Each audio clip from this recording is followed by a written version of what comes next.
Hey guys, Jim here, back with another Monster Hunter Wilds guide for you. Today taking a little bit closer detail at the map and crafting items and kind of how those two synergize together.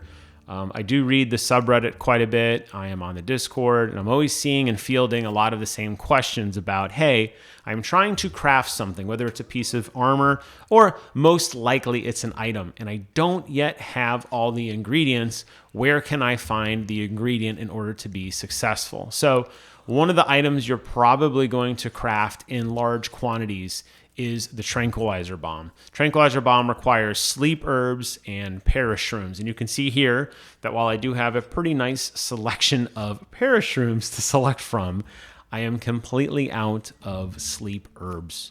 Okay. So how do I find them? Well, super easy. We're going to go back outside and we're going to go ahead and open our map. We're going to go to the detailed map. And here, as you've probably navigated slightly with the map, there's a lot of stuff going on here. And I guess if you were really into this, you could probably mouse over every single item until you found something that actually matched what you were looking for. Or you could hit right on the D-pad and you can see that brings up a list here on the bottom left. We have our fast travel list, filter icons, environmental overview, and monster threat level. We're going to go ahead and click on the filtered icons, and here you can see is all of the things that are in this particular biome. This is the forest biome. There are other biomes. There will be different things in each biome, okay? Sometimes they're, little monsters here. They could be larger monsters. They could be herbs, whatever. But what we're looking for is the sleep herb. And there you can see the sleep herb right there. Now, what's super nice from this screen, all I have to do is hit R3. That will set the waypoint. You can see a waypoint has now been set. It's 424 meters or feet. I don't know what their measurement is here. And I have the flies that are going to basically show me in that direction. But we're going to be efficient. We're just going to go ahead and call her Sacred. And our Sacred is going to automatically take us there. All we have to do is wait. During this time, you can go through your inventory. You could look at your field journal. You could use your grapple shot to pick up materials on the fly if you want to. Or you could just hold down R1 to give it a little bit of gas.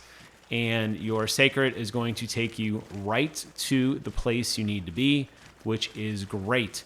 So we're just going to go ahead and run through that quickly and show you what that looks like. Now, a nice feature of the Sacred, and I may end up doing a Sacred guide because I think there's a lot of stuff that people kind of overlooked with your companion. But one of the nice things about the Sacred is that you don't have to unmount in order to pick up a material. So you can see we've walked over and I'm just going to go ahead and hit circle and I just picked up the sleep herbs. I didn't even have to get off my mount. I actually saw on the map there was another sleep herb over here, so we're going to walk over and collect that one as well. And now we have that sleep herb, which is super nice. Now all we got to do is open up the map.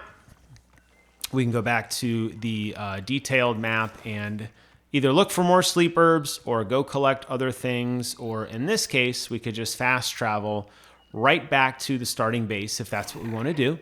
And we can craft everything right there.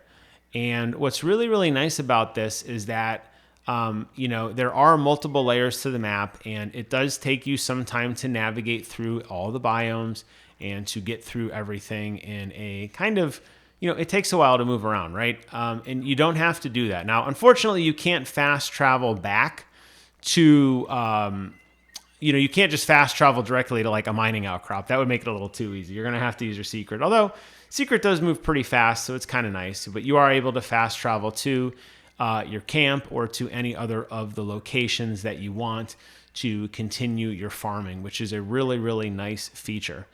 Since we're on the subject of the map, understanding now how that works, if you're looking for a particular material, typically with crafting, that's a great place to do that. And then, like I said, you could just fast travel back to a campsite of your choice and craft. You can even craft on the fly. You don't necessarily have to go back to your base, but it's great for inventory management and that sort of thing.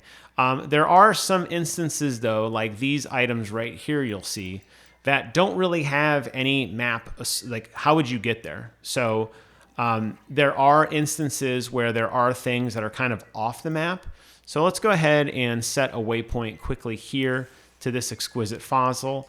And we're going to go ahead and let our secret take us over there now. This is good because he's just going to haul butt over there. So I could explain this a little bit as well. There are parts of the map that are basically only available by foot. You're not going to be able to take your sacred to them. You're not going to be able to jump down on them. They're kind of buried almost through usually a system of caves or a low overhang where you kind of have to crawl through or do something. In this particular instance, the place I'm about to show you, there are a lot of these in the game, by the way, is actually a water area. So let's go ahead and jump off our buddy here, and we're going to walk over, and you could see, I'm going to open up the map again to show you. You could see here the dotted lines because I did this earlier, but I want to show you again. You see all these items here. This is actually like an on-rails section. So I just hit dive in, and I am basically on autopilot now, and I'm just going to swim through this area automatically.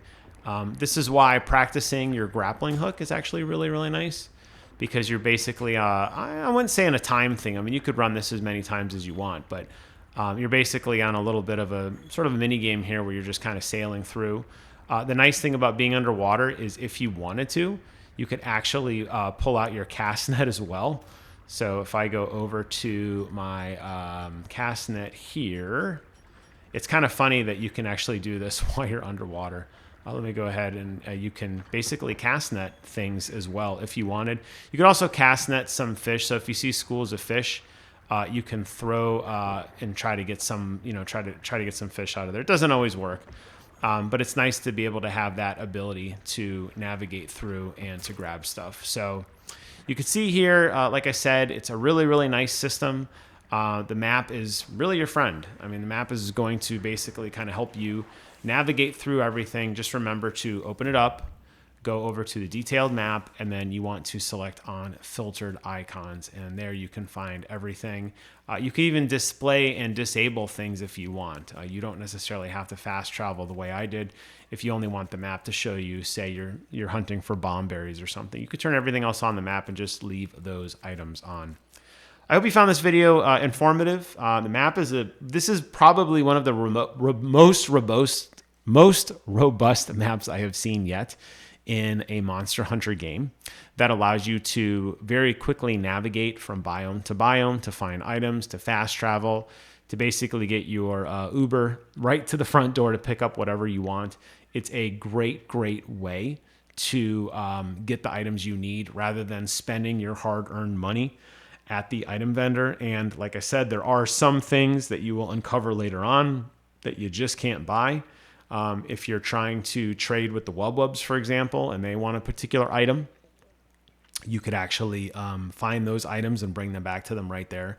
So keep it in mind. Don't sleep on the map. Remember, the best hunt is the last 10%. 90% of it is preparation. And if you're doing your job right, you're going to the places you need to ensure success against some of the harder monsters in the game. I suspect a lot of you are getting into the higher levels of HR, as I have just started to dabble into. And we'll talk about that at a later tutorial video. But for now, that'll wrap up this one. If you guys liked what you saw, you know what you do. Thank you all again so much for watching. Take care of yourselves. And until next time, I will see you guys on the other side. Bye-bye.